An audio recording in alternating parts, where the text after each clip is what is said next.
Alright, today we're going to be taking a look at farming mushrooms using pistons. I have a small room here to spawn the mushrooms in, and I have some torches in the corner, but what you may want to do is replace the torches with redstone torches so that you can still see, but it'll be dark enough for the mushrooms in all places.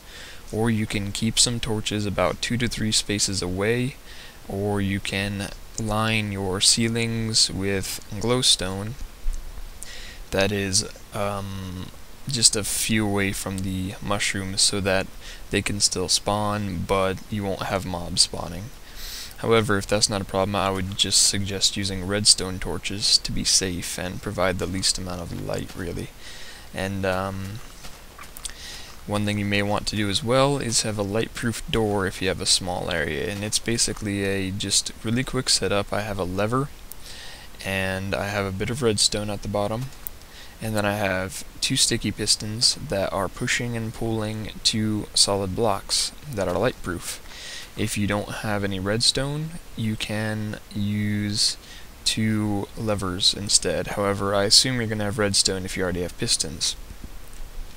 So basically you would just flip the switch to block light from entering the room from the doorway. Now basically this is a farming system, and it's very, very simple. So on each side we have a button connected to redstone that's going down and across the blocks that are next to our pistons, and on this side we have a space in between, because on the other side it's going to push the floor, and when the floor is pushed one space it's going to end up here, and then we'll push it back afterward. And then on this side we have the same thing, except for the redstones going across so that we can get the button in the same place, and just through a repeater to continue the current. And then it's just going across the same way, except without that space, because this is going to be the first one that you want to push. And so the result is, if we push this button here, the floor will be entirely pushed to one side and all of the mushrooms will pop off, and then we can either just wait until more mushrooms spawn after placing one, or we can reset it by pushing the other button.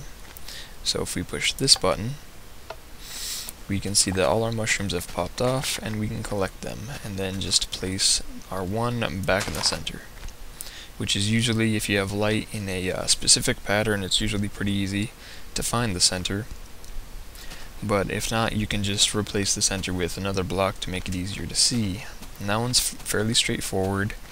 And over here we have I think a better design, really, and it's basically a cactus farm, but without the cacti. And we're using the water only at certain times here to farm and bring the mushrooms toward us onto this pressure pad I have here to block the water, and also in case you want to set up some sort of automated system, which probably wouldn't work too well with mushrooms anyway, since they take too long to spread. And if you make it outside like this, you're going to want to make sure that you have plenty of shade. In the daytime, if you wait until midday or so, then you shouldn't have a problem with mobs. They should despawn before you get to this place, and you'll still have plenty of light in here to walk around without fear of mobs, unless you make it too big and the shade ends up being very dark in the center. And basically I just have a switch with redstone going across the top and into 2 pistons, which are in its current state down, to hold back this water that will be pushing our mushrooms in the same way as cactus farms, but only when we want to harvest.